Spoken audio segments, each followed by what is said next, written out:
નમસ્કાર વિદ્યાર્થી મિત્રો, આજે આપણે સામાજિક વિજ્ઞાન વિષય અંતર્ગત પ્રકરણ 16 આબોહવા પ્રકરણ છે ધોરણ 9નું, એનો અભ્યાસ કરીશું. તો આજે આપણે આબોહવા પ્રકરણમાં આબોહવાનો અર્થ તથા ઋતુ પરિવર્તન આ બંને મુદ્દાઓ છે એની ચર્ચા કરીશું. તો સૌ પ્રથમ આપણે છે એ આબોહવાનો અર્થ સમજીશું. વિદ્યાર્થી મિત્રો, આબોહવા એવો શબ્દ છે એ આપણે વારંવાર સાંભળેલો હોય, પરંતુ આબોહવા વિશે આપણને પ્રાથમિક માહિતી પણ હોય છે, પરંતુ આબોહવાનો શાબ્દિક અર્થ શું થાય તો આજે આપણે એ સમજીએ. તો આબોહવાની વ્યાખ્યા તમે એવી રીતે લખી શકો શાબ્દિક કે આબોહવા એટલે વાતાવરણના લાંબા ગાળાની સરેરાશ પરિસ્થિતિ. તો લાંબો ગાળો એટલે કેટલો થાય? લાંબા ગાળાની સરેરાશ પરિસ્થિતિ કીધી છે, તો લાંબો ગાળો એટલે 35 વર્ષ કે તેથી વધુ વર્ષોના ઉનાળા, શિયાળા અને વર્ષા ઋતુની હવામાનની સરેરાશ પરિસ્થિતિ.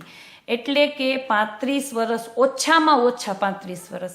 35 વર્ષ સુધી કોઈ પણ ભાગમાં, પૃથ્વીના કોઈ પણ ભાગમાં સરેરાશ ઉનાળો, શિયાળો અને વર્ષા ઋતુમાં, આ ત્રણેય ઋતુમાં અથવા તો કોઈ પણ ભાગમાં એક જ સરખું છે એ હવામાન અનુભવાય ત્યારે આપણે એવું કહી શકીએ કે જે તે સ્થળની આબોહવા ઠંડી છે, ગરમ છે, મિશ્ર છે, આવું તમે કહી શકો. હવે વિદ્યાર્થી મિત્રો, આમાં એક નવો શબ્દ આવ્યો કે હવામાન. તો હવામાન છે એ પણ આપણે શબ્દ વારંવાર ઉપયોગમાં લેતા હોય, પણ હવામાન છે એ શું છે એ પણ આપણે સમજીએ. તો હવામાન એટલે વાતાવરણની ટૂંકા ગાળાની સરેરાશ પરિસ્થિતિ. ટૂંકો ગાળો એટલે કેટલો કે 2 કલાક, 5 કલાક. હવામાન છે એ દિવસ દરમિયાન ગમે ત્યારે બદલાઈ શકે છે. સવારમાં તમારે અત્યારે ચોમાસું ચાલે છે તો સવારમાં તડકો હોય છે, બપોર પછી વરસાદ આવી જાય છે, રાત્રે એકદમ ઠંડી હોય અથવા તો ગરમી હોય. તો શું થાય? હવામાન દિવસ દરમિયાન છે એ બદલાઈ શકે છે, જ્યારે વાતાવરણ છે દિવસ દરમિયાન બદલાતું નથી. એટલે કે ઓછામાં ઓછા 35 વર્ષ સુધી તો એક જ સરખી પરિસ્થિતિ છે એ જોવા મળે છે. હવે આપણને એવો પ્રશ્ન થાય કે આ હવામાન બદલાય, વાતાવરણ છે, શિયાળો, ઉનાળો અને વર્ષા ઋતુ, તો આ બધું શું કામ છે?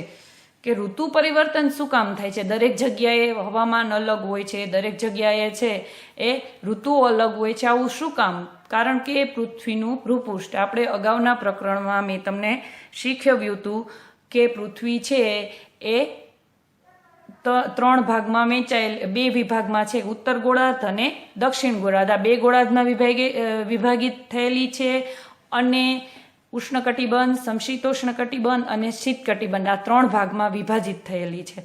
તો પૃથ્વીમાં છે એ ઋતુ પરિવર્તન થાય છે. અને બીજું કે ઋતુ પરિવર્તનના કારણો, તો પૃથ્વી છે એ સૂર્યની ચારે બાજુ પરિક્રમા કરે છે.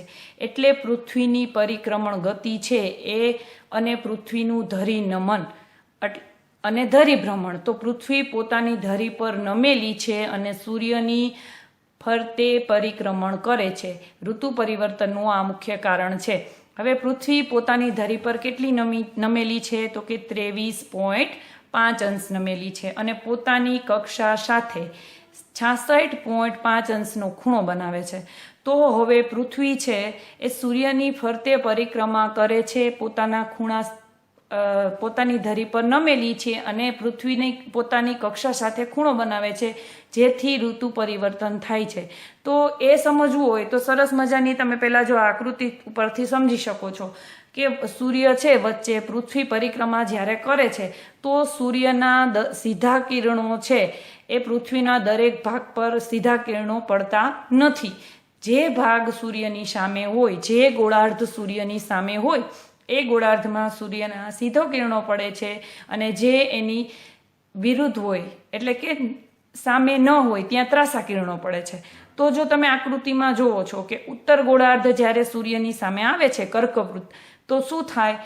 ઉત્તર ગોળાર્ધમાં સૂર્યના સીધા કિરણો હોય ત્યારે ઉત્તર ગોળાર્ધમાં ઉનાળો હોય, એની સામે દક્ષિણ ગોળાર્ધમાં જે તે સમયે શિયાળો હોય છે. પછી પૃથ્વી ફરતી ફરતી જ્યારે દક્ષિણ ગોળાર્ધ છે એ સૂર્યની સામે આવે છે ત્યારે દક્ષિણ ગોળાર્ધમાં ઉનાળાની શરૂઆત થાય છે અને ઉત્તર ગોળાર્ધમાં છે એ શિયાળાની શરૂઆત થાય છે. આ આકૃતિ તમારા પાઠ્યપુસ્તકમાં પણ આપેલી છે, તો સાથે તમે એમાં પણ જોતા જાજો તો તમને ખૂબ સરસ રીતે સમજાવશે. એટલે કે પૃથ્વી પોતાની ધરી ઉપર નમેલી છે, એટલે પૃથ્વીના બંને ગોળાર્ધ છે એ એકી સાથે સૂર્યની સામે આવતા નથી. એક ગોળાર્ધ ત્રાંસો હોય છે અને એક ગોળાર્ધ સીધો હોય છે. હવે જો ઉત્તર ગોળાર્ધમાં 21 જૂને બરાબર 21 જૂનના દિવસે છે એ પૃથ્વી છે એ સૂર્યની કર્કવૃત ઉપર એના કિરણો સીધા હોય છે, એટલે કર્કવૃત સાથે 90° ખૂણો બનાવે છે. અને 22 ડિસેમ્બરના દિવસે છે એ મકરવૃત ઉપર છે, ત્યાં સૂર્યના કિરણો સીધા હોય એટલે મકરવૃત સાથે 90° ખૂણો બને છે. તો 21 જૂનનો દિવસ છે એ આપણે ઉનાળાનો સૌથી લાંબો દિવસ હોય છે અને 22 ડિસેમ્બરની રાત્રિ છે એ સૌથી લાંબી રાત્રિ હોય છે. એટલે સૂર્યના કિરણો જે વિસ્તારમાં સીધા પડતા હોય ત્યાં ધીમે ધીમે ઉનાળાની શરૂઆત થાય છે, અને જે સૂર્યના કિરણો જ્યાં ત્રાંસા પડવાની શરૂઆત થાય ત્યાં ધીમે ધીમે શિયાળાની શરૂઆત થાય છે. આમ ઋતુ પરિવર્તન છે એના માટે પૃથ્વીનું ધરીનમન અને પૃથ્વીનું સૂર્યની ફરતે છે એ પરિક્રમણ ગતિ છે એ જવાબદાર છે. એટલે આપણે એવું કહી શકીએ કે અમુક જગ્યાએ છે પૃથ્વીમાં દરેક જગ્યાએ અલગ અલગ વાતાવરણ જોવા મળે છે કે પૃથ્વીને, અને એના માટે જવાબદાર શું હોય છે તો અમુક અંશે છે એ તાપમાનમાં જે ફેરફાર હોય છે એ શું છે તો કે પૃથ્વીનું ભૂપૃષ્ઠ પણ એના માટે જવાબદાર હોય છે. તો ઉપરની આકૃતિમાં તમે સરસ રીતે સમજ્યા કે સૂર્યના કિરણો જ્યાં સીધા પડતા હોય ત્યાં પૃથ્વીના જે ભાગ ઉપર સીધા કિરણો પડે ત્યાં શું હોય છે તો કે ત્યાં ઉનાળો ચાલે છે, અને જે ભાગ છે એમાં અલગ અલગ જે ત્રાંસા કિરણો પડતા હોય, જેમ જેમ ત્રાંસા કિરણો હોય તેમ તેમ ઠંડી રહે, જેમ જેમ કિરણો સીધા લંબ હોય તેમ શું હોય છે તો કે ગરમી. હવે આપણે આપણા ભારતની આબોહવા જોઈએ તો ભારતની આબોહવામાં વિવિધતા છે. શું કામ ભારતની આબોહવામાં વિવિધતાના કારણો શું કામ? મેં તમને એવું કીધું કે અલગ અલગ સ્થળે અલગ અલગ આબોહવા હોય. તમે યુરોપના ભૂમિખંડોમાં જાઓ તો અહીંયા સતત ઠંડી હોય, આફ્રિકામાં જાઓ તો અહીંયા ગરમી હોય, ભારતમાં સરસ 3 ઋતુઓ અનુભવાય છે. તો આવું શા માટે? મેં તમને એવું કીધું કે ઉત્તર ગોળાર્ધ અને દક્ષિણ ગોળાર્ધ છે, એની સાથે સાથે પૃથ્વી છે એ 3 વિભાગમાં વિભાજિત થયેલી છે: ઉષ્ણકટિબંધ, સમશીતોષ્ણ કટિબંધ અને શીત કટિબંધ. આ 3 કટિબંધો દક્ષિણ ગોળાર્ધ અને ઉત્તર ગોળાર્ધ બંને ગોળાર્ધમાં છે. દક્ષિણ ગોળાર્ધમાં પણ ઉષ્ણકટિબંધ, સમશીતોષ્ણ કટિબંધ અને શીત કટિબંધ. તો હવે સમશીતોષ્ણ કટિબંધના જે પ્રદેશો છે એનું વાતાવરણ ખૂબ ખુશનુમા હોય છે, ઉષ્ણકટિબંધમાં ગરમ અને હુંફાળું હોય છે, અને શીત કટિબંધમાં ઠંડુ વાતાવરણ હોય. તો હવે ભારત દેશ છે એ 2 વિભાગોમાં વિભાજિત થયેલો છે.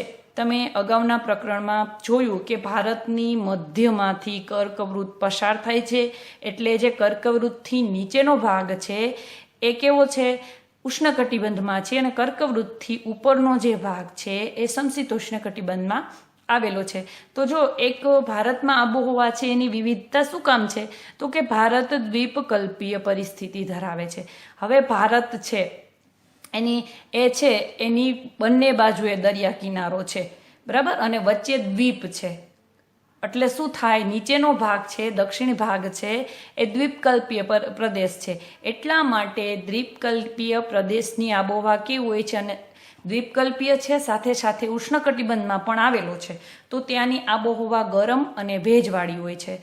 એટલા માટે ત્યાં છે એ આબોહવાની વિવિધતા છે. પછી ભારતનો ઉત્તર ભાગ ખંડીય આબોહવા ધરાવે છે.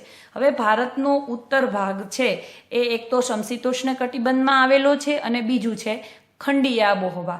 હવે પાણી અને જમીનનું ગરમ થવાનું છે એ પ્રક્રિયા જુદી હોય. પાણી જલ્દી ગરમ થતું નથી અને જલ્દી ઠંડુ થતું નથી. અને ખંડીય આબોહવા છે એમાં વિવિધતા હોય છે કે જમીન છે એ જલ્દી ગરમ પણ થઈ જાય છે અને જલ્દી ઠંડી પણ થઈ જાય છે. એટલે ઉત્તરનો ભાગ છે એ દરિયાથી દૂર ખંડ પ્રદેશમાં આવેલો હોવાથી ઉત્તર ભારતની આબોહવામાં વિવિધતા છે. અને ત્રીજું કારણ છે મેં તમને કીધું એમ કે ભારતની મધ્યમાંથી કર્કવૃત પસાર થાય છે. તો હવે કર્કવૃત પસાર થાય છે, ભારતના 2 ભાગ કરે છે. સૌથી મહત્વનું કારણ તમે ગણો તો આ ત્રીજું કારણ તમે કહી શકો કે જે સમશીતોષ્ણ કટિબંધનો ભાગ છે, જે ઉત્તર ભારતનો ઉત્તર ભાગ, ત્યાં હંમેશા ઠંડી અને ખુશનુમા આબોહવા હોય છે. ત્યાં જે ઉષ્ણકટિબંધ જેટલી ગરમી અનુભવાતી નથી. અને નીચેનો જે દ્વીપકલ્પીય ભાગ છે, કર્કવૃતથી નીચેનો ભાગ છે, ત્યાં ગરમ અને ભેજવાળી આબોહવા હોય છે. તો પરંતુ ભારત છે એને બંને બાજુ વિશાળ દરિયા કિનારાનો લાભ મળેલો છે.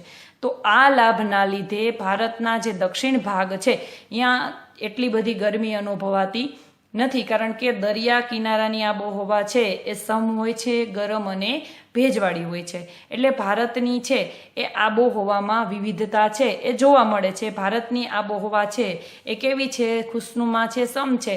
અને ભારતની આબોહવા છે એમાં વિવિધતા શું કામ છે? એના માટે પણ અલગ અલગ કારણો જવાબદાર છે. તો આપણે એ કારણો છે એ આના પછીના વિડીયોમાં આપણે ચર્ચા કરીશું. વિદ્યાર્થી મિત્રો, થેન્ક યુ.